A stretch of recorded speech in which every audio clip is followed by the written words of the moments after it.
अनंत कोटि दंडवत सतगुरु देव को। कल अपना विषय चल रहा था स्वरूप गीता के माणिक मूर्ति में याज्ञवल्क्य का मैत्रेयी को उपदेश। तो हम यहाँ तक हमने बात कर ली थी कि वो 50 साल के बाद वानप्रस्थ ग्रहण करने के लिए घर त्यागा उन्होंने, जिसमें कात्यायनी ने तो धन स्वीकार कर लिया लेना, पर मैत्रेयी ब्रह्मवादिनी थी, उसने ज्ञान को मांगा कि जिससे मुझे परम पद की प्राप्ति हो, मैं वो चाहती हूँ। अब उन्होंने क्या उपदेश किया इसको सुन लेते हैं। उसकी इच्छा संसारी वस्तुओं का परिणाम है, उसने कहा शारीरिक सुख तक है, पर मुझे वास्तविक आनंद सुख चाहिए। तो याज्ञवल्क्य ने प्रसन्नता प्रकट हुए कहा,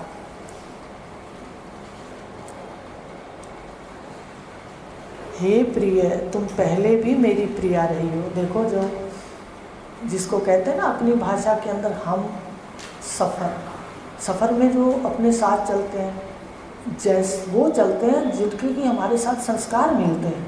अब यहाँ देख लो कौन आया बैठा, जिसके हमारे साथ संस्कार मिलते हैं, जो हम चाहते हैं वो भी वही चाहता है, तो हमारे साथ साधना में भी चलेगा।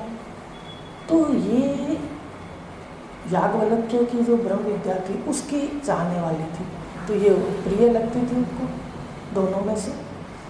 तो उन्होंने कह दिया, पहले भी तुम मुझे प्रिय थी, पर आज तो मुझे और ही प्रिय हो गई, क्योंकि तुमने वो वस्तु मांग ली जो मुझे अति प्रिय है। मैं तुम्हें उस परम तत्व का उपदेश करता हूँ, तुम उसका निधिध्यासन करना। देखो, परम तत्व का उपदेश करना और फिर साधक जाके वैसा का वैसा निधिध्यासन करे, माने निधि जो धन है, आत्मा ब्रह्म तत्व ज्ञान, उसके साथ आसन लगा दे मन का, इसको कहते हैं निधि ध्यासन सादे शब्दों में। तो घर जा कर के उसी ज्ञान का मनन करे। तो ये उन्होंने कहा कि तू निधि ध्यासन करना, जीवन में साक्षात करना।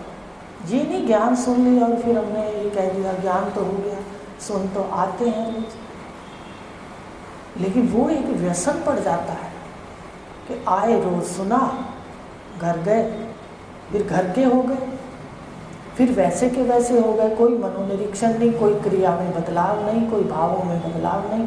ध्यान रखना है, ये किताब की वस्तु नहीं बता रहे हैं, हृदय में ये धारण करना है इसलिए बता रहे हैं। घर जाकर कोई फर्क नहीं। फिर सुबह, भाई मैं तो रह नहीं सकती दीदी, सत्संग के सुने बगैर नहीं रह सकती, तो ये व्यसन है श्रवण का। फिर सुनने आ गए, लेकिन धारण नहीं किया उसको, अपने मन के साथ उसका मिलान नहीं किया कि क्या ये मेरे मन के अनुकूल है या कि मेरा ज्ञान वाणी तक है। तोते की कहानी सुनी है ना, तो कहीं ऐसा तो नहीं है। तो इसलिए उन्होंने कहा तू साक्षात करना। ऐसा कहकर ऋषि याज्ञवल्क्य ने कहा, हे मैत्रेयी, अब उपदेश शुरू कर दिया। देखो, सभी अपनी आत्मा के नाते प्यारे हैं। अब फ़ोन क्यों नहीं उठाते, वहाँ मेरा मनन हो जाता है घर में कि देखो अभी किसी का फ़ोन नहीं उठा रहे हो, इसका मतलब अपने से बढ़ के कोई सुखरूप नहीं। इधर अगर अनुकूलता नहीं है तो आप फ़ोन नहीं उठा रहे प्रियजनों के लिए। तो यही बात उन्होंने कही, हे प्रिय, पति इसलिए पत्नी को प्रिय नहीं होता। कहते ना, भाई मैं तो आपसे ही चाहत रखती हूँ या रखता हूँ, तो ये भूल है। उससे नहीं चाहत रखते, हम अपने सुख के लिए उसको चाहते हैं, किसी भी वस्तु को। ये याज्ञवल्क्य जी कह रहे हैं, हे मैत्रेयी, पति इसलिए प्रिय नहीं है पत्नी को कि वह उसका पति है। पति के नाते, पति के नाते प्रिय नहीं, अपितु अपनी आत्मा के नाते प्रिय है। अपने नाते प्रिय है। हमें कोई पति सुख दे तो पति, हमें कोई पत्नी सुख दे तो पत्नी, नहीं तो नहीं। जहाँ से भी दुख मिलेगा ये सुख स्वरूप आनंद स्वरूप आत्मा ब्रह्म है, ये वहाँ नहीं जाएगा। भले मनोदेव होकर बैठा है, आयतन में बैठा है, प्रचिलता में बैठा है, पर स्वभाव तो इसका वही है। तो आनंद स्वरूप है। हल्का सा भी कहीं दुख मिलता है तो ये वहाँ नहीं जाता। ये याज्ञवल्क्य जी कह रहे हैं, पति पति के नाते प्रिय नहीं, अपितु अपनी आत्मा के नाते प्रिय है। पत्नी को पति अपनी आकांक्षा पूर्ति के नाते प्रिय है। पत्नी को पति से आकांक्षा है, ठीक है, और पति को पत्नी से है। तभी वहाँ पर हमारे ऋषियों ने पत्ती रखा नाम। पत्ती किसको कहते हैं? कहते भाई मेरी दुकान में पत्ती डाल दे। पत्ती माने पार्टनरशिप, दोनों की वहाँ पार्टनरशिप है। एक घर का काम करता है, दूसरा उसकी आपूर्ति के लिए धन कमाता है। तो अपनी अपनी आकांक्षाओं की पूर्ति के लिए ये हमारे ऋषियों ने एक व्यवहार बनाया। ईश्वर ने कुछ नहीं बनाया, याद रखना। ये विद्या भावों की इतनी ऊंचाई है कि विरलों को समझ आएगी ये भगवान कह रहे हैं। इसलिए वाणी से पहले ज़्यादा वर्णन नहीं करना, तो ध्यान देना। अब हमें समझ आ जाए कि हम जहाँ भी बैठे हैं, ऋषियों ने भी कह दिया, स्वार्थ लाग करे सब प्रीति, सुर नर मुनि जन की ये रीति। एक सतगुरु को छोड़ा है बस, साधक को छोड़ा है। जो प्रिय साधक होते हैं, जो वास्तव में विद्या चाहते हैं, वो भी एक तरफा प्रेम करते हैं, वो प्रेम करते हैं, बदले में नहीं चाहते। और सतगुरु भी जीवों से प्रेम करते हैं कि भाई इनका उद्धार हो। तो इस प्रकार कहा याज्ञवल्क्य जी ने कि पत्नी को पति अपनी आकांक्षा पूर्ति के नाते प्रिय है। इसका मनन करें गहरा। देखो लेटे रहते हैं, विकार अपनी जगह है, तो आपको अनुभव बताते हैं ना कि कैसे मनन होता रहता है। तो इस तरह मनन किया करो। पत्नी को अपने सुख के नाते प्रिय है। अगर पति अपनी पत्नी को कष्ट देता है, कष्ट देता है तो कहती कागज़ ले आ, बस जल्दी ले आती है कागज़। और पति को अगर सुख नहीं है तो वो भी कागज़ ले आता है, साइन कर दे बस, तू और मैं, ये है। और सुख है तो फिर संग है।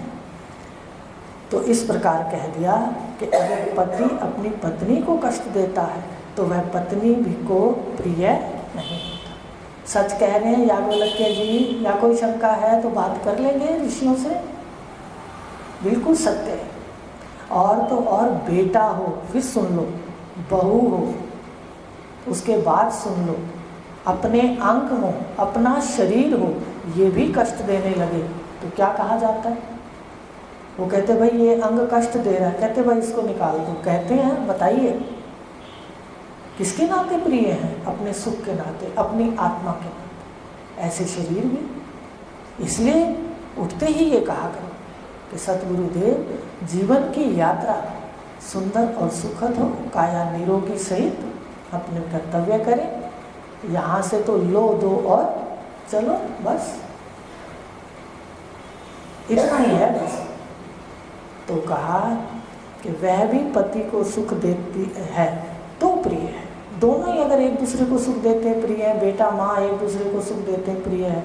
इस प्रकार पति पत्नी पत्नी के नाते प्रिय नहीं, बल्कि पति के प्रयोजन की पूर्ति के नाते पति को प्रिय है।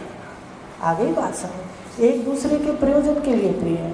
हमारे ऋषियों ने तो लिख दिया, संतों ने, कि देवता भी, सुर नर मुनि जन।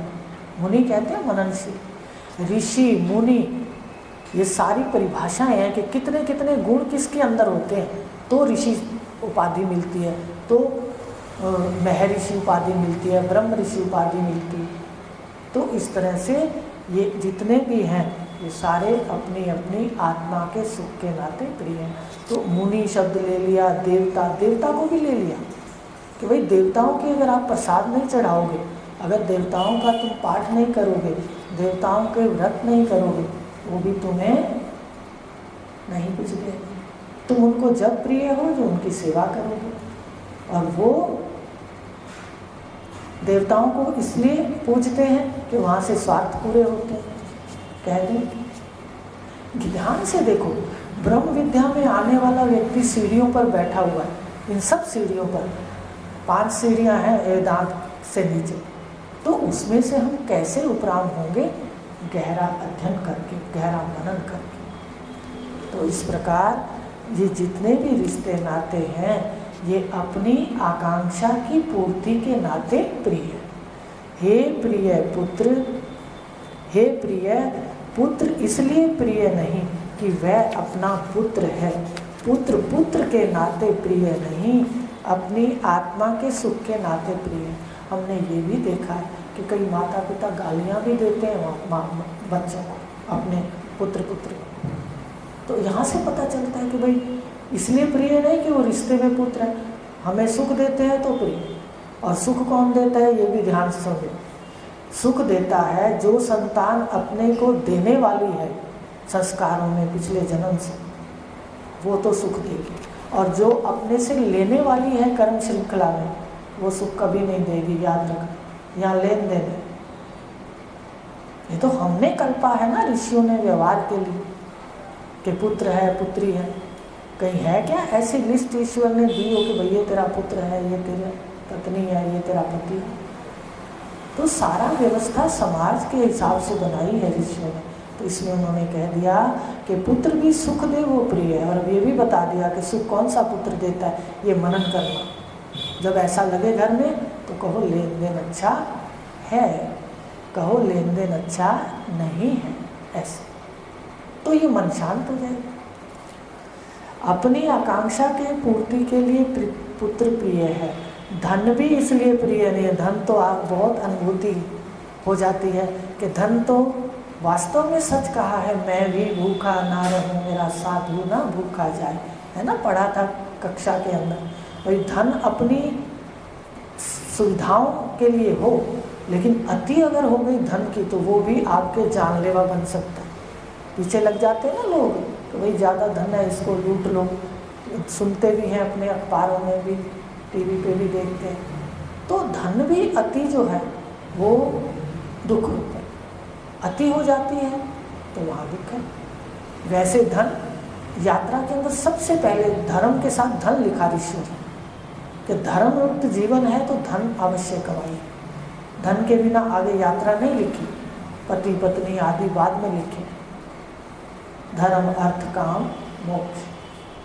तो धन भी इसलिए प्रिय नहीं है कि वे सोना चांदी हीरे रुपए, वे अपने को सुविधा देते हैं, ठीक है, और अपने को अज्ञानी को तो तमोगुणी को तो अहंकार देते हैं सोना आदि, और सतोगुणी को आयु देते हैं। याद रखना, अगर आपका गुण समाहित है और सोना धारण किया, मंत्र है उपनिषदों में उतार रखे, तो इसलिए आपको कहा जाता है भाई थोड़ा थोड़ा है तो धारण कर लो।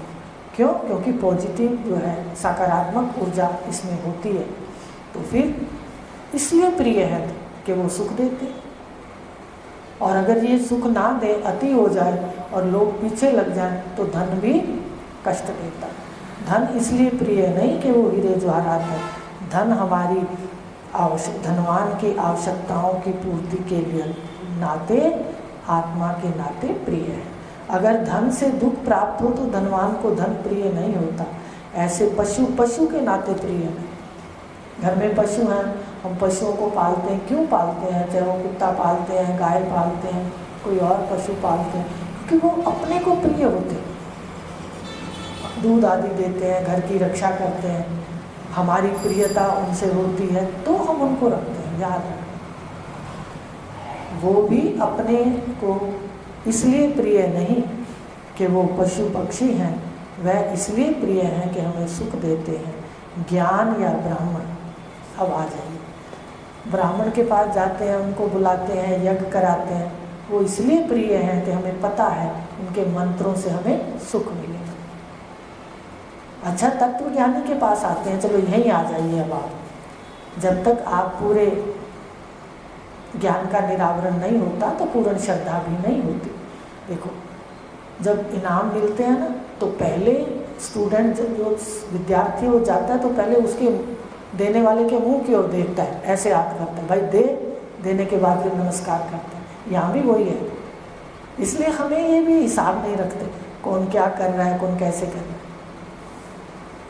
मन आता है जब ये विद्या से झोलियाँ भर लेंगे तो बस इनको समझ आते ही ये पैरों की क्या हो जाएंगे, सतगुरु के पैरों की धूल हो जाएंगे कि भाई हमें जन्मों का एक हिसाब मिल गया, वो हमारे को लाठी मिल गई जिसको पकड़कर हम ब्रह्मांड की सैर कर सकते हैं। ये सत्य है, मजाक नहीं कर रही। तो कैसे गुरु के सामने सिर उठाएगा बताइए? वो तो कहेगा आप ना मिलते तो मेरा क्या होता, अब तो मुझे ब्रह्मांड निरावरण हो गए और आपकी कृपा से कोई भय नहीं है। तो इस प्रकार ब्राह्मण हो या ज्ञान हो, ये सब गुरु इसलिए प्रिय हैं कि वे हमें सुख देते हैं। ये मैत्रेयी क्षत्रिय भी इसलिए प्रिय नहीं कि वे क्षत्रिय हैं, बलशाली हैं, परंतु हमें सुख देते हैं तो प्रिय है। अगर कोई राजा या कोई क्षत्रिय मंत्री दुख देने लगता है तो अंदर से उसके लिए घुटन होती, प्रिय नहीं लगता। प्रिय वही राजा लगता है जो प्रजा की हित में बात करता है, अपने सुख के नाते प्रिय। ये वो बता रहे हैं, चारों वर्ण भी बता रहे हैं, ब्राह्मण क्षत्रिय, परंतु इसलिए प्रिय है बल क्षत्रिय कि देश की या निर्बल की रक्षा करता है। अगर वो देश की रक्षा ना करे, देश को ही बेच ले और निर्बल की भी रक्षा ना करे, उल्टा उससे लूट खसूट करे तो प्रिय नहीं लगता। अगर कोई क्षत्रिय अपने बल का दुरुपयोग करता है तो वह क्षत्रिय प्रिय नहीं होता। उपनिषदों में कहा है, उपनिषदों में बहुत सुंदर बात कही है। अगर ये ज्ञान हो तो सभी ज्ञान के बाद ही देखो भगवान कृष्ण ने गद्दी को राजपाट को स्वीकार किया और भगवान राम ने भी योग वशिष्ठ भगवान से पूरा योग वशिष्ठ आत्मज्ञान का अध्ययन करके ज्ञान लेके चारों अवस्थाओं का फिर अपने आसन पर बैठे, इसलिए वो सुंदर राजा थे। आज क्या है, आज तो सिर्फ लक्ष्य है पैसा, अज्ञान, तो फिर वैसा हो रहा है, देखते जाओ। युग है ना, युग बदलता है। तो ये उपनिषद में लिखा हुआ है क्षत्रिय के लिए क्या आज्ञा है।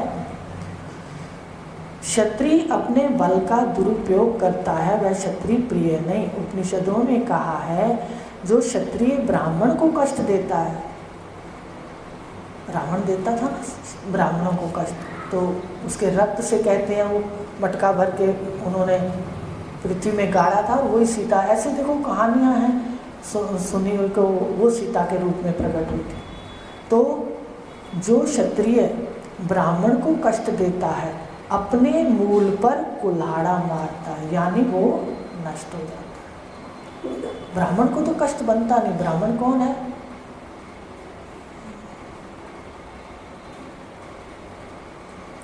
वो भी दिया हुआ है अपने वेदों में,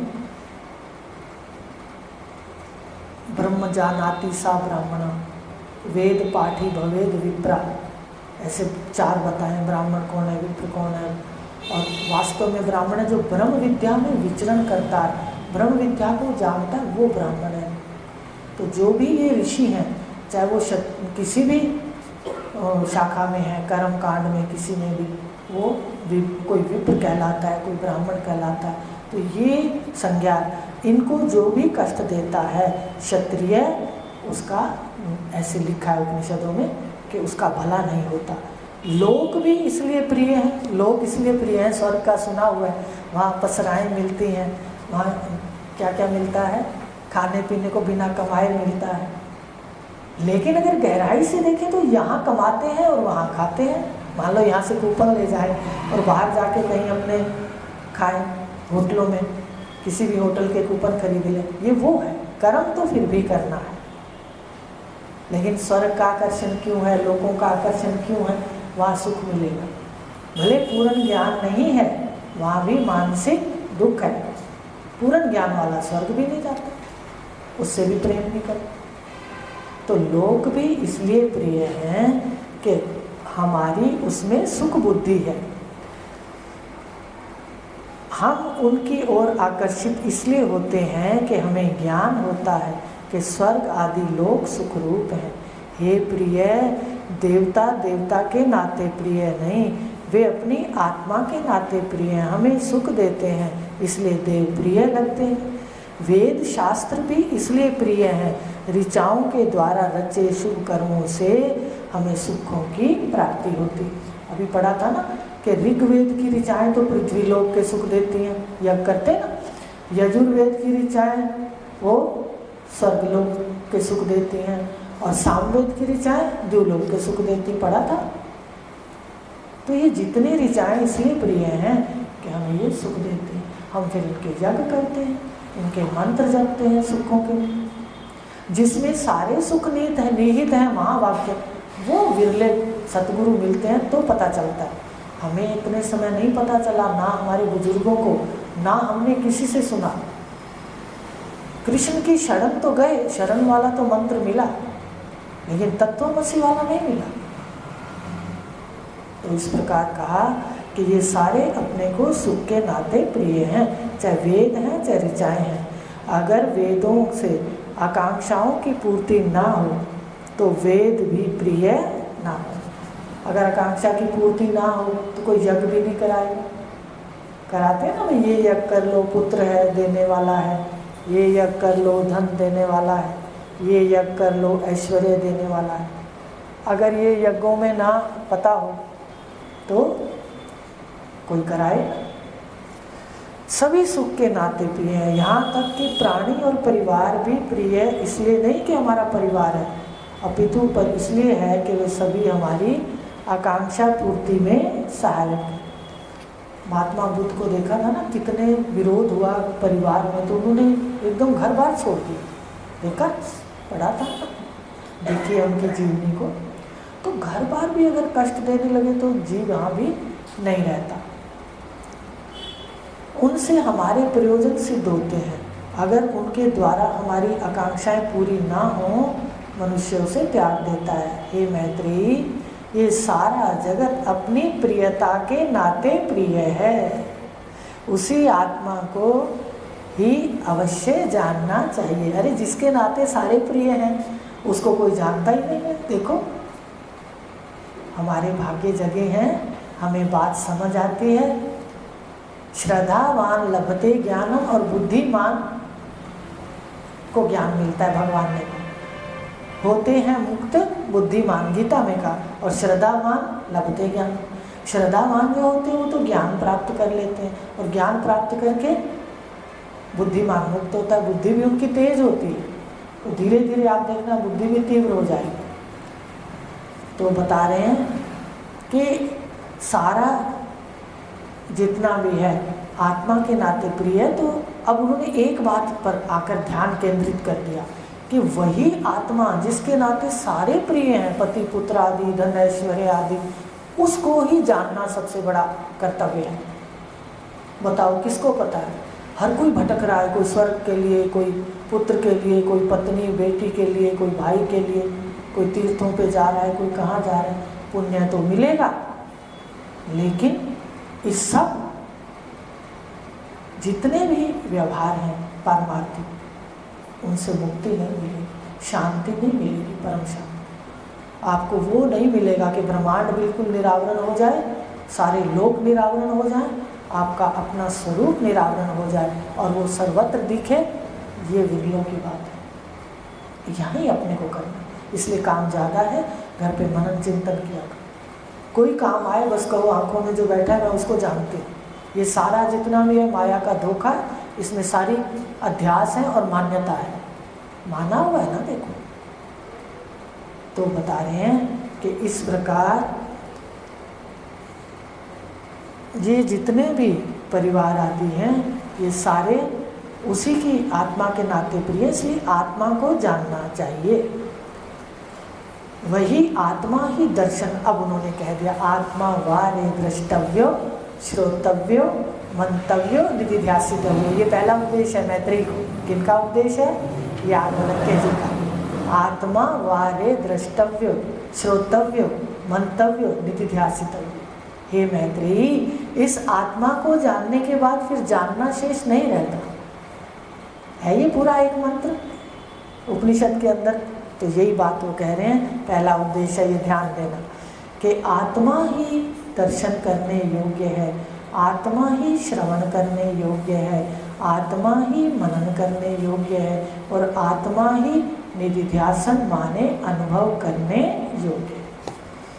देखो संसारी आदमी जो योग्य है उसको तो करता नहीं, और जो योग्य नहीं है उसमें सारा दिन डूबा रहता है, सारा दिन व्यवहार भी इनसे, सोता है, लेटता है, फिर भी मनन किसका हो रहा है देखना चाहिए ना। क्यों कहते हैं मनोनिरीक्षण?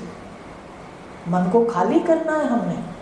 जैसे ये कचरा है, अपना शब्द की झाड़ू ले लो सतगुरुदेव की और बाहर निकाल दो। आप कहोगे हमारे पास नहीं है शब्द, आप शरीर का दिया हुआ है, शब्द तो है ना। उपनयन संस्कार क्या होता है? सबसे पहले गुरु मंत्र देता है, चाहे वो गायत्री दे या फिर ये दे। आज शरीर विकारी है तो गायत्री का जप करवा देते हैं और ये भी आपको दे देते हैं कि भाई शरीर का माध्यम है, इसलिए इसका भी ख्याल रखो। तो उसमें क्या है, मन को खाली करना है, ये देखना है। सिर्फ सुनने से तो फिर बता दिया कि वो बात नहीं बनेगी, यहाँ से ले जाओ और पकड़ लोगे, बस आज के दिन निरीक्षण करना, रोज ही करना और चुप भी बैठना थोड़ी देर, जब मर्जी बैठ जाओ। आश्रम गृहस्थ है, रोज का कार्य, इसलिए आपको छूट देते हैं, बैठना जरूर है, छुट्टी नहीं किसी बात की। जिस दिन छुट्टी हो खाना मत खाओ, फिर है बात। इस तरह ये मन दंडित होगा तो शांत रहेगा, तो करेगा साधना। फिर जब इसको आनंद आने लगेगा, फिर ये साधना के बिना रहेगा ही नहीं, बस फिर सारा दिन डूबा रहेगा अपने स्वरूप में। फिर इसको लगेगा कि हर क्षण शरीर का जा रहा है, मुझे हर क्षण का लाभ ले लेना चाहिए। तो संग से सारा होगा। तो कहा आत्मा ही श्रवण करने योग्य है, दर्शन करने योग्य है, मनन करने योग्य है, धारण करने योग्य है। जहाँ जो कुछ भी है वह सर्व रूप से जाना जाता है। आत्मा को जानने के बाद हे मैत्रेयी कुछ भी जानना शेष नहीं रहता। हे मैत्रेयी, तो फिर अब जब सब आत्मा के नाते प्रिय हैं तो यह भी जान लो कि जो ब्राह्मण या ज्ञान को आत्मा से भिन्न जानता है, ध्यान से सुनना, जो द्वैत में, देखो एक अद्वैत के अंदर व्यवहार करता है वो ब्रह्म ज्ञानी होता है। वो किसी को अगर मान लो घर में मकान बना है, कुछ कोई शुभ कार्य हुआ है, संतान हुई है, उसका नामकरण संस्कार है, तो वो उसी ब्राह्मण से करवाएगा।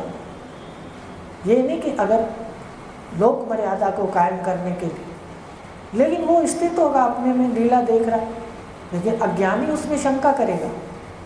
उसके ना हुआ तो शंका है, कोई छूट गया तो शंका है, वो उसमें डूब के करेगा। बस फर्क इतना, वो नियम नहीं तोड़ेगा, क्योंकि जिस ब्राह्मण ने अपनी संस्कृति को अपने पास धरोहर के रूप में रखा है तो वो भी पूजनीय है। आपके घर में कोई कार्य हो, दक्षिणा के लिए तो बुला लो, भले मंत्र आपको उससे भी मान लो, आप देखते हैं कि पुरुष सूक्त के मंत्र हैं, आप सबको आते हैं। ये नहीं कि हमने सब कार्य करने, हम तो सारे कार्यों से ऊपर उठ गए।